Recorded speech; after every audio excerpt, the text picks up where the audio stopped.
성원 가족 여러분 안녕하세요. 우리가 수요일을 맞이하여서 함께 그 말씀의 묵상의 내용을 이 시간에 나눠보는 시간을 가졌으면 좋겠습니다. 오늘 우리가 어제부터 말씀을 시작했는데 함께 우리가 나눌 말씀은 사무엘상 25장 1절에서 8절의 말씀입니다.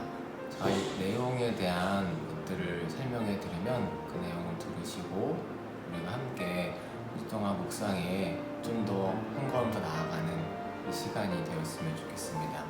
네, 오늘 우리가 살펴볼 말씀은 사무엘상 25장 1절에서 8절의 말씀입니다. 그 내용은 1절부터 살펴보면 이제 사무엘이 죽으며 시작이 됩니다. 사무엘은 이스라엘의 영적 지도자였습니다. 그가 죽게 됨은 이스라엘 모든 무리의 슬픔이 되었습니다. 그래서 이스라엘 모든 사람들이 사무엘이 죽은 라마에 모여서 그의 죽음을 슬퍼했습니다. 오늘 1절 말씀에 보면 사울에 대한 언급이 없습니다. 이스라엘 왕인데도 불구하고요. 우리가 오늘 1절 말씀에서 보면 사울과 사무엘의 관계, 그리고 또 이스라엘 민족과 사울의 관계에 굉장히 간격이 생겼음을 우리가 볼 수가 있습니다. 이제는 서로 마음이 통하지 않는 사이가 된 것이죠. 오늘 말씀에 보면 다윗이 언급되고 있습니다. 아마 다윗은 장례식장에 왔다 간 것으로 보입니다. 다윗이 장례식장에 왔다가 간 곳은 어디냐면 바란 광야입니다. 바란 광야. 이 바란 광야가 어디냐면 사무엘이 죽은 라마에서는 아주 먼 곳이에요. 이스라엘 최남단보다 더 내려가는 그 시내산과 가까운 시내산의 북동쪽 지역이 바란 광야입니다. 시내산이 어디죠? 이스라엘 백성들이 하나님을 만나고 하나님과 언약을 맺고 계명을 받은 것이죠. 그 근처로 다윗이 갔다는 것은 지금 영적인 지도자로 그가 의존하고 있었던 그 사무엘이 이제는 자신의 곁을 떠나자 뭔가 새로운 것이 필요하다라고 느껴서 시내산 근처로 간 것이 아닌가 우리가 한번 생각해 볼 필요가 있는 것 같습니다. 2절 말씀부터는 이제 다른 이야기가 그려집니다.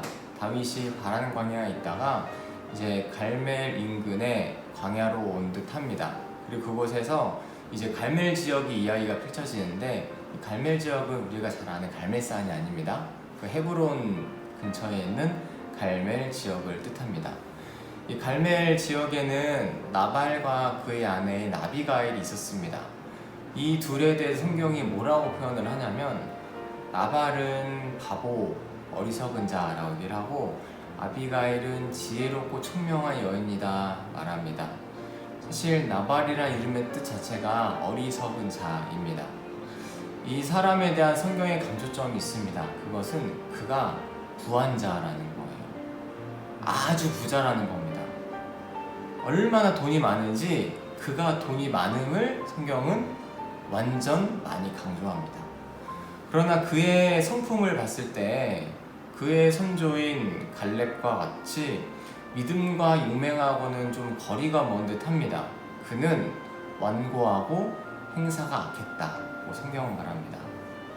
그에 반해서 아비가일은 지혜롭고 현숙한 여인의 표본이죠. 총명하고 아름다웠습니다. 우리가 그 이후의 이야기를 보면 사무엘이 죽음으로 인하여서 이제 다윗이 하나님의 말씀을 들을 통로가 없어졌을 때 나단 선지자가 하나님의 말씀을 전해준 사람으로 나타나기 전까지 그는 아비가일의 지혜에 큰 도움을 받습니다. 오늘 이야기는 좀 더 가서 이제 그 부자인 나발이 양털을 깎는 시기의 이야기로 시작이 됩니다. 이 양털을 깎을 때가 언제냐면 그 사람이 얼마나 부자인지 이제 양이 다 나오면서요. 그것을 알 수 있는 시기이자 축제 시간입니다. 축제라고 하면 어떤 게 그려지나요? 베풀기 좋아하고 마음이 넓어지고 풍요로워지고 뭔가 함께 즐기는 것이 즐거운 때가 축제죠. 그 축제 기간에 오늘 다윗은 그 소식을 듣고 소년들을 나발에게 보내려고 합니다. 그러면서 오늘 본문에서 나발에게 가서 해야 할 말들을 소년들에게 알려줍니다. 그 내용은 이렇게 됩니다. 너와 너의 가족, 너의 모든 소유는 평강하라. 너희가 양털을 깎을 때 우리가 옆에 있었는데 너희들 해하지 않았기 때문에 너희 안에 평화가 있었다. 그러므로 너희를 보호해준 비용을 내가 보낸 소년들에게 건네주길 바란다. 오늘은 좋은 날 아니냐. 이 좋은 축제의 날에 너의 손에 있는 것을 우리에게 좀 달라. 라는 말을 다윗은 소년들에게 알려줍니다. 오늘 다윗의 이 대가를 원하는 것은 보면 사실 정당한 대가라기보다는 약간의 좀 억지스러움이 보입니다. 그러나 너무 부한 자 나발의 입장에서는 자신들을 지켜준 보호의 값으로 얼마를 내놓는 것이 사실 그렇게 어려운 일이 아닌 것을 우리가 짐작해 볼 수 있습니다. 오히려 자신의 너그럽고 덕스러움을 보여줄 수 있는 계기, 다윗과 어떠한 관계를 맺는 좋은 계기가 될 수 있을 텐데 과연 이 다윗의 요구는 어떻게 될까요? 다윗의 명령을 듣고 나발에게 간 소년들, 그들은 과연 나발에게 무언가를 받을 수 있을까요? 어리석은 나발은 재물 앞에서 어떻게 할까요? 또는 그의 아내인 지혜로운 아비가일은 이 상황을 어떻게 처신할까요? 우리가 이런 것들을 함께 묵상하면서 우리에게 찾아오시고 알려주신 하나님의 말씀을 다시 한번 생각해보는 한 주가 되시기 바랍니다. 네, 시청해주셔서 감사합니다.